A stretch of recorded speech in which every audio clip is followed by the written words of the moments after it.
our webinar is going to be cash flow crash course from start to finish. We have a really great partner of ours, Mobilization Funding, who's gracious enough to lend their time and go through this topic with us, which is super relevant to hopefully everyone on the call. So on the call, we have Scott Pepper and Andrew Schwartz with Mobilization Funding, and they are going to lead our call. I'll be jumping in and out to moderate some questions. So again, don't hesitate to type your questions in at the bottom of the screen. All right, Scott, over to you.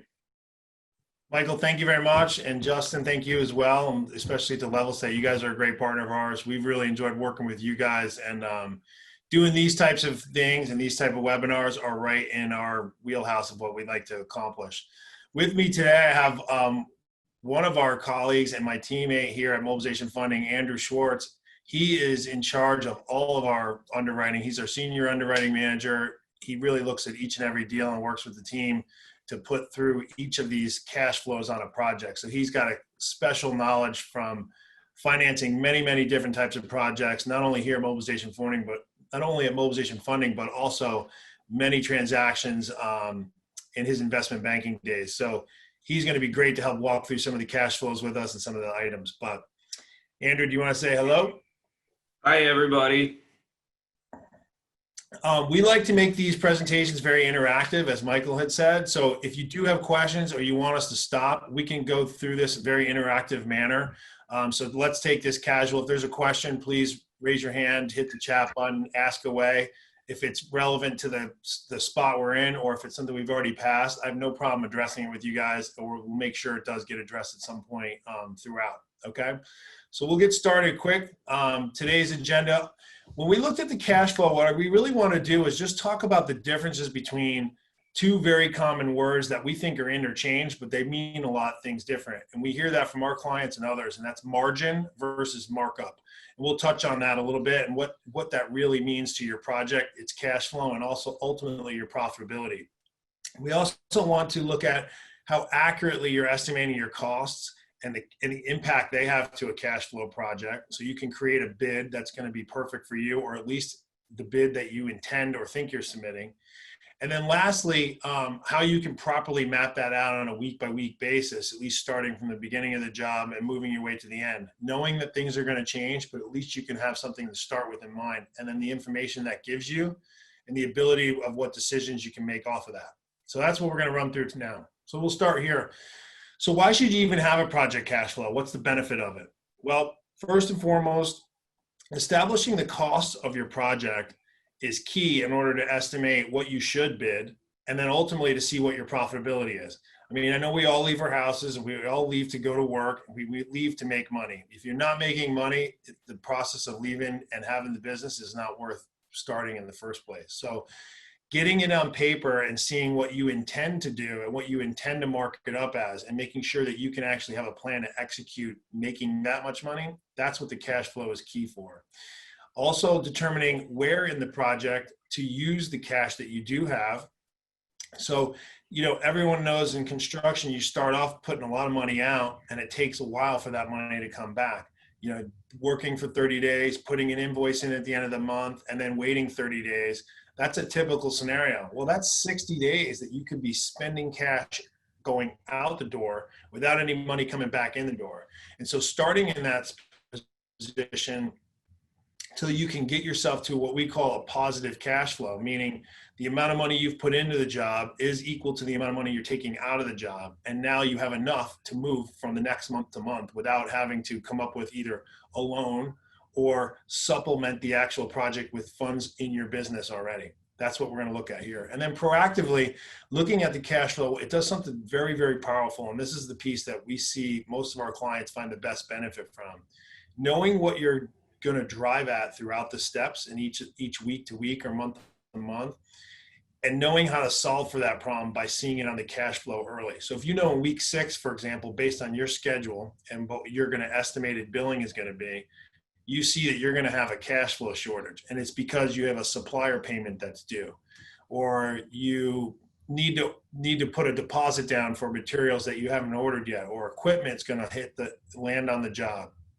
And you can see with that shortages, that gives you the ability many weeks in advance to find a solution. Maybe that's work something out with the general contractor. Maybe that's negotiate a better term with your supplier, etc. But it gives you the information and then the power to be able to solve for that.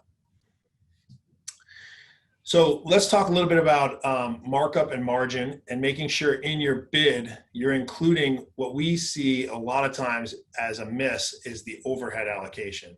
And so overhead in a bid is key to us because one main reason, and that is without allocating overhead to it, overhead is what makes your job so negatively cash flow poor that it actually ends up hurting the job. So if you factor the labor cost of the job in, and the material cost and the equipment cost, but you forget to allocate some dollar amount in your bid to insurance, rent, or other overhead, salaries, administrative positions, it really puts you in a bind when you're utilizing dollars from that project and having to pay those items. So we're going to show you in this cash flow model that we're going to put together how you can, when you're bidding, how to actually calculate what your overhead allocation is and then what it should be, and then how to incorporate it into a bid. So let's go through that real quick. Overhead allocation is easy. Things to include or overhead that is most important are going to be here on the screen. Basically your rent, your mortgage, insurance payments, any other debt payments, utilities, telephones, general office staff that aren't allocated to specific jobs, vehicles, your health insurance benefits, any marketing or entertainment and gifts, things like that that you need to figure out. The easiest way to calculate that is take all those items that you spend on a monthly basis. You can get that right off your budget if you've put together an annualized budget, or use last year's actuals or whatever portion of the months that you do have available to you, and calculate those monthly costs and what they are. Basically your fixed expenses. From there, you can then multiply that times 12 to get your annual expense overhead allocation. And then to get the percentage, you need to figure out what your total revenue is going to be for that year. So for example, if you allocated and budgeted what jobs you have for the year and you know what they're going to be and you can have a pretty solid guess of what your revenue is going to be for the year, great, use that number. If not, a real simple way to do it is take what your revenues were the prior year and use that as a fixed number. So run through an example for you guys. In a simple world, if you had $100,000 of total annual expenses and you planned, or the prior year you did $1 million in sales, then essentially 10% of your total revenue was allocated to overhead expenses. That's what you needed. You needed $100,000 of the million to cover rent, insurance, mortgages, debt payments, etc. So you would have a 10% overhead allocation. Now that's a great number, easy to see, it's great, but what do you do with that next? So if you know that it's 10% and you're moving into these new bids and you're putting estimates out, and you do your normal course of bidding the job, where you figure out what your material costs are going to be, you figure out what your labor expense and the other raw costs, material, equipment, etc. And that you're going to bid a job. And let's just say, for example, that job, those costs of the job come up to $500,000. And then you want to allocate margin to that. And let's say for simplicity's sake, you want to make a 20% margin. So you add 20% to the $500,000. We would call that a markup. And now you'd have a bid for essentially $600,000 and you'd submit it. The problem is you haven't allocated anything to overhead yet. And so using that example at a 20% margin, if you had a 10% retainage on that job, you're going to be working with only 90% of that $600,000 number anyways. And then if that other 10% is going to have to go to overhead, you're essentially going to have to operate that project with literally the exact amount of dollars you allocated, the 500,000. So what you need to do in the bidding job is look at that $500,000, add your markup and percentage, get to your 600,000, and then look at, okay, for overhead, I'm going to need to add an additional 10% to every one of my jobs, because if I don't, I'm going to end up in that cash flow shortage. So in this case, you would need to bid somewhere between $600,000 and $660,000 to make sure you can account for the overhead, account for the margin that you're going to get in during the project, the free cash flow, because retainage, you're not going to get till the end of the job. So you got to remove retainage right off the bat. And so a lot of customers say, well, that's great if I could bid that much, but then I won't win the job. Okay, no problem. That's a fair point. And then allocating that overhead and figuring out where you can save in some of your expenses. This is the power and the tool it'll give you to, maybe you don't buy those extra vehicles right now because you don't have the amount of money that you need to allocate for the overhead. Or maybe it's not the right time to make the decision to add new employees, or your cost structure is too high.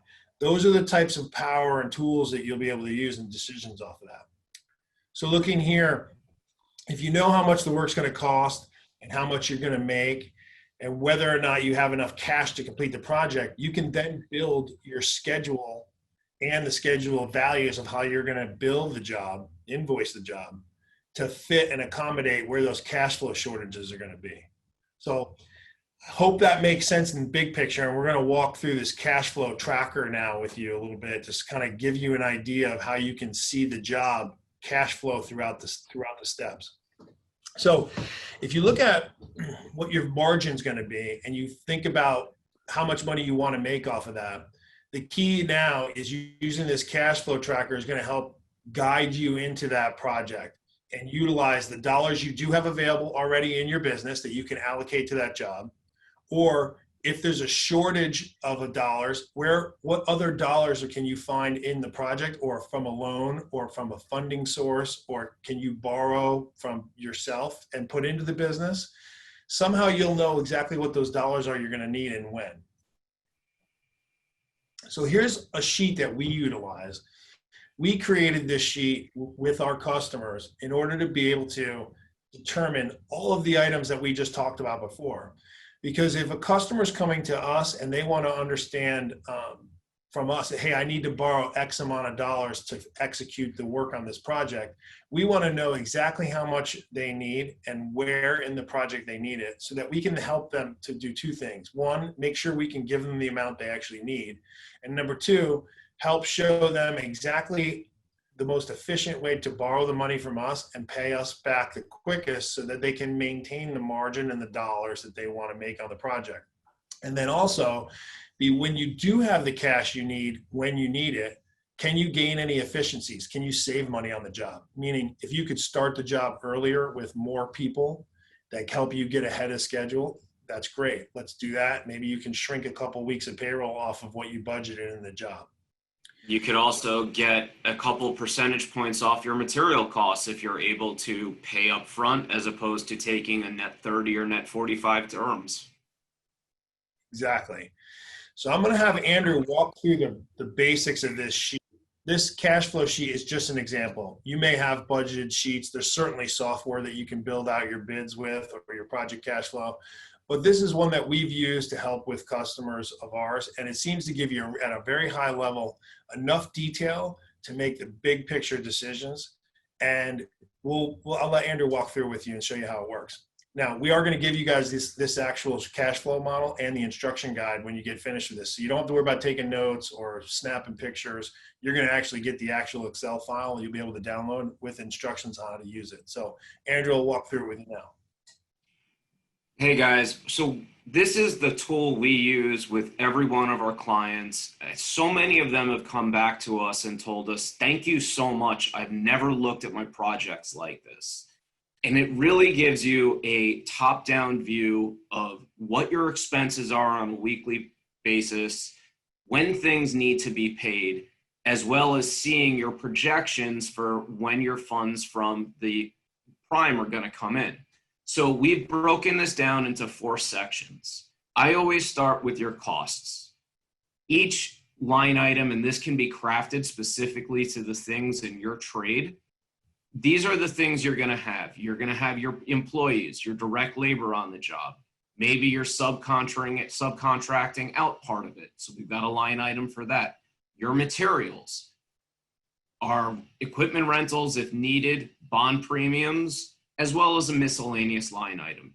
These are just the basics. And again, we're giving this to you unlocked. You can craft whatever is perfect for you. Maybe you use union employees and you want to break out the union dues on top of your labor costs. You can do that in this sheet. The top section is your projected pay apps. You plug in the percent of retainage on your job, and it's going to calculate what you can actually expect to get when that pay app is approved and sent to you. One of the things to consider, though, is say week 4 is the end of the month. You're going to put that in there when you're invoicing it, but mentally you have to take into account you may not see those funds for 35 or 42 days, depending on what's stipulated in your project. The next section down is your sources of cash. So we've given you 3 to start. Your free cash flow from your business operations, what money you have sitting from other jobs you guys have accomplished already and finished, the receipt of your pay apps coming in from the prime, and then cash from any financing sources, whether you're using someone like us, you're factoring, you have a bank line. Those are the dollars that you have availability to get you from point A to point B on your project. The very bottom section is your uses. The total cost that you need to provide every week from your employees to your suppliers. Maybe you have SSVs that you need to pay on another job and that bill is now due. And then your payment for financing. I want to walk through a quick example on that. Here, you're looking at your weekly project costs. Let's just use material because that's a simple one, and labor. Labor, you incur the cost up here, and you also have to pay the cost pretty much in the same week or the very next week. So if you have a $5,000 direct labor cost that you incurred in week 1, you'll have to pay for that in week 2. But for example, if you have a $5,000 material cost in week 1, meaning you ordered it in week 1, but you have a 30-day terms with your supplier, then you wouldn't have to use your uses or sources wouldn't impact that $5,000 material bill till week 4. That's the difference. You can see when in that case, sorry, Scott. Yeah, so I just wanted to give an example of that, and then it'll be in the instruction guide too. Go ahead, Andrew. Oh, in this case, though, we've made this really simple for you guys. If you know that that material cost is going to hit you on week 4, you move the cost over to week 4, and it'll carry down automatically for you that it's due that week. So if you know when it's going to be due based on your individual terms, you put the cost where it's going to be incurred.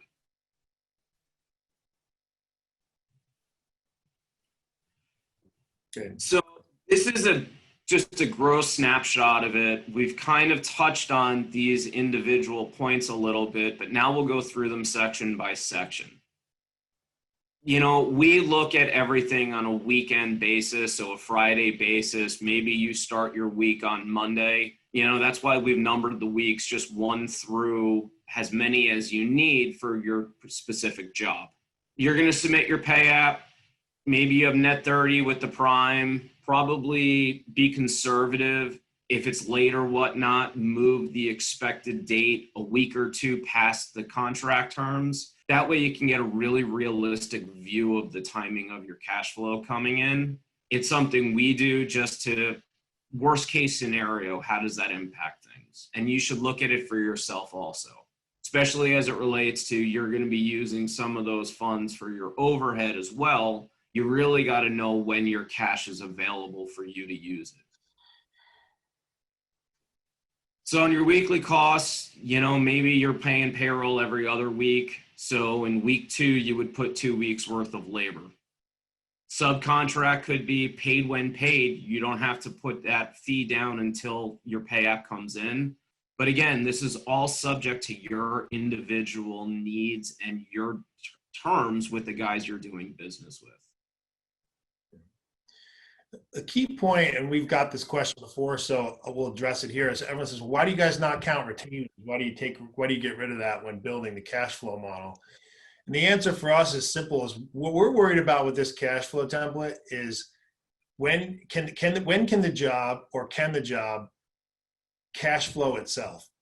And in a typical scenario, usually a job will start to cash flow itself after you've invoiced 50 to maybe 60% of it. and been paid that 50 or 60%. Usually the job can start to cash flow in a perfect world. However, if we count retainage, knowing that retainage isn't going to be paid till the job's over with, it's going to give us a false sense of security. So we just remove it completely from the equation. And ultimately, it'll give you a real true feeling of what this job's going to look like week to week, from cash in and cash out in the day-to-day life that you're living, trying to execute and finish the work. So that's the purpose of it. In a perfect world, you finish lots of jobs and they all cash flow themselves, or you finance them properly so they do. And then as you start earning that retainage, that's what you utilize to build up your nest egg. So you start financing some of these jobs yourself. That's the cash that you'll be able to utilize in your business. And that's why we walk through the bid process with this as well. Go ahead, Andrew. What we've done is we've got a totals column for you guys as well. This is going to total everything for you. You will see your total invoiced amounts minus the retainage that it comes when it comes in the end versus your total expenses. At the bottom, we're going to give you your gross margin as well as the margin as a percentage of your project total. Really good way for you guys to see just exactly what this project is going to be for you as on a profitability basis. And you just have to take that number and recognize if you don't have your overhead numbers in your expenses, that you still have that to pay. So that number you see isn't actual for you. Let's go on to the next section, Scott. Okay. All right, I touched on this earlier. Your free cash flow from your business, retainage from a previous job you have, funds sitting in the bank, funds that your family will come together to help you with. That's your free cash flow. Receipt from pay-ups, net of retainage. Those are the actual dollars that hit your account. And cash from financing sources. I wouldn't necessarily include a factor in that if you happen to be using one, because they're really just factoring the receivable from the prime. This is going to be if you have a line of credit with a financial institution, a loan from somebody like us, and the dollars that are going to be available to you based on your loan documents. We touched as well on the uses earlier. What is your weekly nut? What do you have to be able to put out each week? Anything you owe your suppliers and any payments. And if you guys happen to be using something like an MCA, which we all do not like whatsoever because of how detrimental they are to your business, you will see that line be exceedingly high and affect your cash flow on an ongoing basis. At the bottom, you're going to see your net weekly surplus or deficit. Do you have a surplus at the end of the week, or are you going to need to plug a cash flow hole? That's where you can determine whether or not you're going to need some help along the way through the form of financing or a different investment vehicle to get you through this project. Next slide, please. Here we see the example. We've got $100 from our business that we can use in week 2.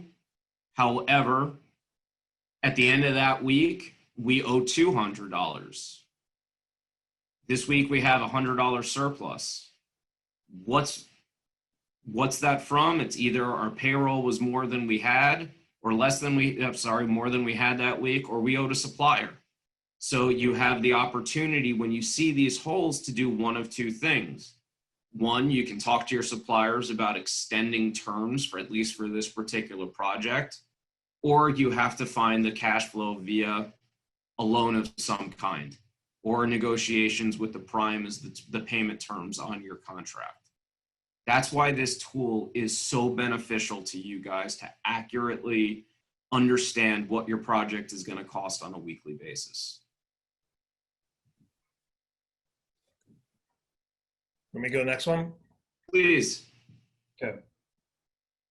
And again, here we see when we sum it out to the end, it's going to show you what your overall deficit or surplus is So maybe you're thinking about a bid using this, and then you start looking at your expenses and realize I can't make this bid because it's going to cost me X dollars that I needed as profit. So you should really use this tool while you're working through the bid process on the front end to fine tune what you expect out of a project as you're bidding it. Now, I'm going to ask, have there been any questions about this so far?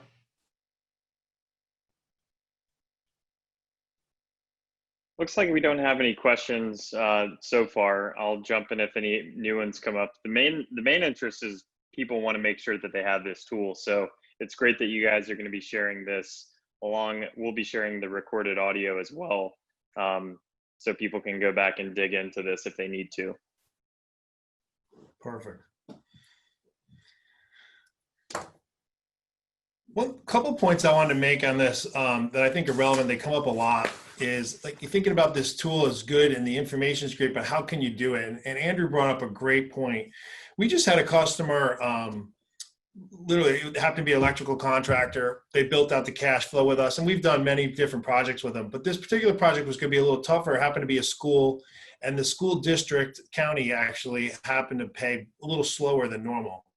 Laying that out in this cash flow project showed them that their supplier that they were going to be utilizing was going to really come up with, when they owed that supplier, it was going to really have 3 or 4 key weeks throughout the project when payments were going to be due to the supplier, but they weren't going to have the money for it yet. And instead, what they were able to do is take this cash flow tool, go into the credit manager at the supply house and say, look, I don't need to have 60-day terms for all my projects, but I do for this one. And here's why. Let me show it to you. And they showed them the cash flow tool. So they sat with the credit manager, showed them the cash flow chart, said, here's the reasons why I'm getting paid. Here's my job. I have good margin in it. I'm going to be in a good spot.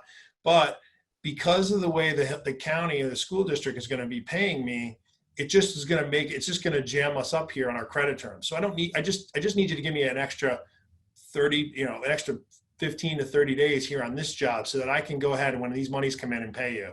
And you know what? They came back and said, because they had the tool, because the credit manager had the information, and it wasn't just them asking for better terms, and they were able to avoid that conversation or make the credit manager more comfortable. It was an easy question for them, and they got the terms they needed for that project. And it was great because they didn't have to go borrow extra money. They didn't have to worry about being late, or they didn't have to take money off of another project to try to pay for this one to keep up with their credit supply. So it was a really good, powerful tool. But these are the kind of conversations I just want to give you an example that you can have using this to solve for what's usually a very recognizable, normal problem in a construction job.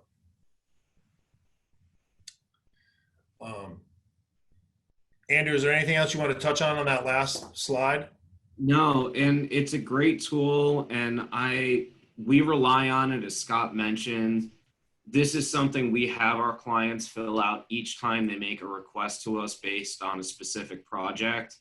And a lot of them will just look and say, I never realized what it really looked like. So until you start trying it out and doing it, you won't recognize for yourself just how much more insight you get to your business and projects.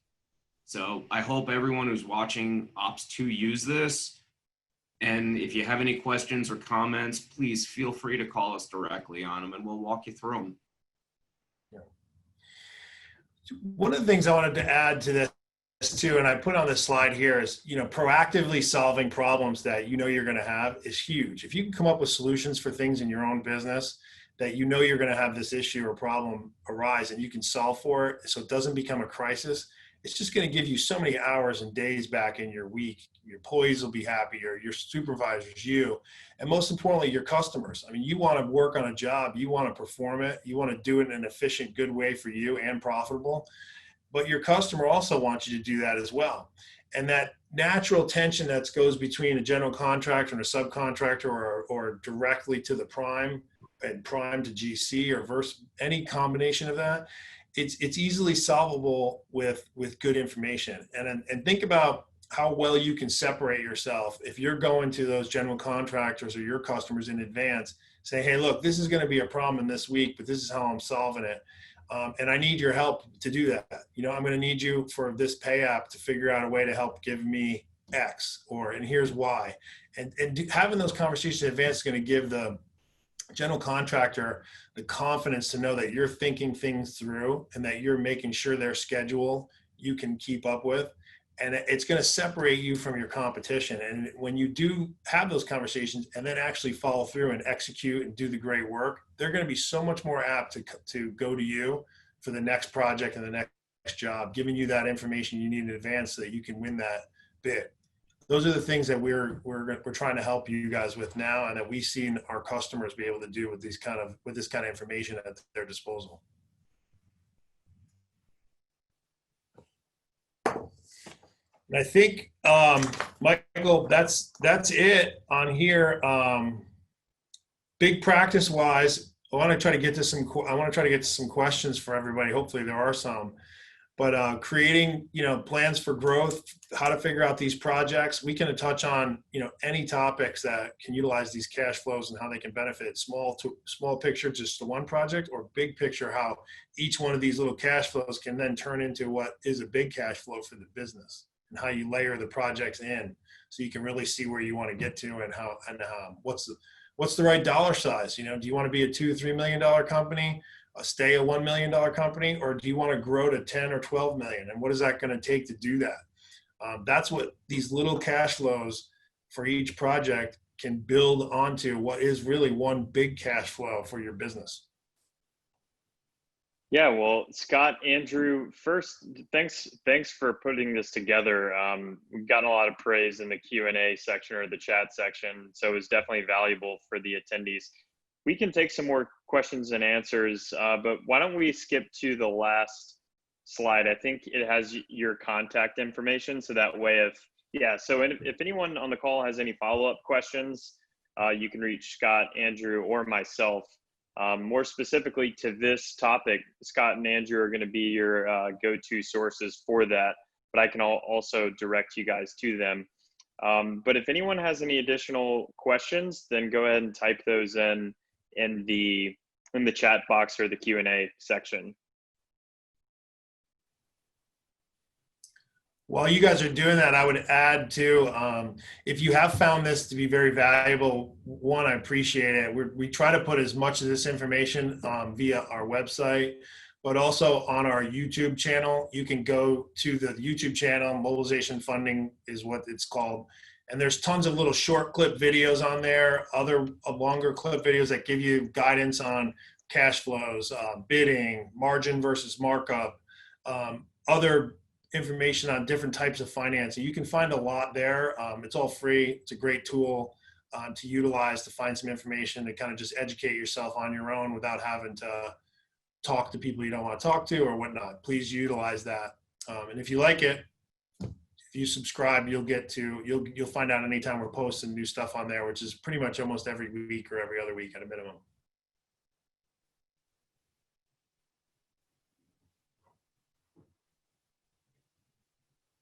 Okay, we do have a question from Dan Rogers to Scott.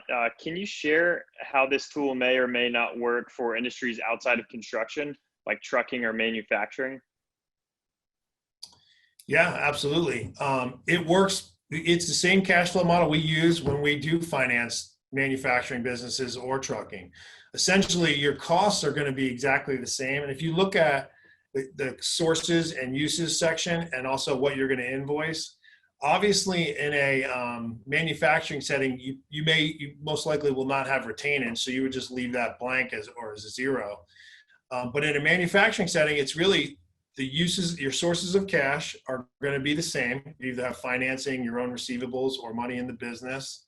Your uses of the cash are going to fit the same way. Usually it's labor or materials or some other type of utilities, perhaps, depends on what you're manufacturing. Could be a lot of different suppliers. And the difference there is just sometimes do you have progress billing like construction, where you might be able to, if you have an invoice for $1 million and you're going to deliver $100,000 of that invoice your purchase orders for $1 million from your customer, but you're going to deliver $100,000 every other week. So you'd be invoicing $100,000 against that one big PO. Or then you would allocate it very similar to construction. If it's $1 million PO and it's going to take you 8 weeks to do it and you can only invoice it at the end of 8 weeks, well, then you're just going to have one period of time. You're going to go out to week 8 in this example and just put $1 million in there. And that's how you would use it. But no, you would use this exact same cash flow tracker to give you the same information. We do it all the time. We use the same exact sheet. We just don't calculate retainage. It's a good question. Thank you. There was also a hidden question kind of in one of the praise comments for you guys. And it talks about the race, or the issue of the race to the lowest bid. And so kind of reading in between the lines there, can you guys provide some sentiment on maybe how you advise your clients on maybe passing up on a job, or understanding kind of where that breaking point is of saying, you know, if a bid is too low, it may not be beneficial for you to take on the job. And so maybe provide some guidance around there of how justifying building in your ideal margin, and then also having a floor of, you know, where you would need to pass up on a job. Yeah, you know what? That's an excellent question, and it's real, because it's easy for me to sit here and say add 10%, right? But you're not going to win any jobs. So there's really two mechanical factors to that. One, there's what you perceive you're going to win or not win, and you never know until you bid. But what I would say to answer the question first is, if I'll tell you a story. We had a drywall contractor came to us last month, and they were trying to get in with this new customer. Their current business was in pretty good shape. They didn't have any major issues, but they were running pretty thin from a cash perspective. They didn't have a lot of dollars in the bank. They had good work. They were doing good work, and they were making money, but it was really a thin margin. And they wanted to take advantage of this brand new customer that was going to be building a lot of buildings. They felt like they were going to get a lot of runway with them. So they bid the job really small, really thin. To give you an idea, they usually were working off of different government projects that had a 5% retainage on the job, and it worked well for them. This particular job was going to be private. It was multifamily housing developer, had a 10% retainage. Well, they bid the job the same way they normally would. They made it a little more aggressive. And what they never calculated was they had a 12% margin on the total job, which usually they operated between a 15 and a 20, more likely close to 20.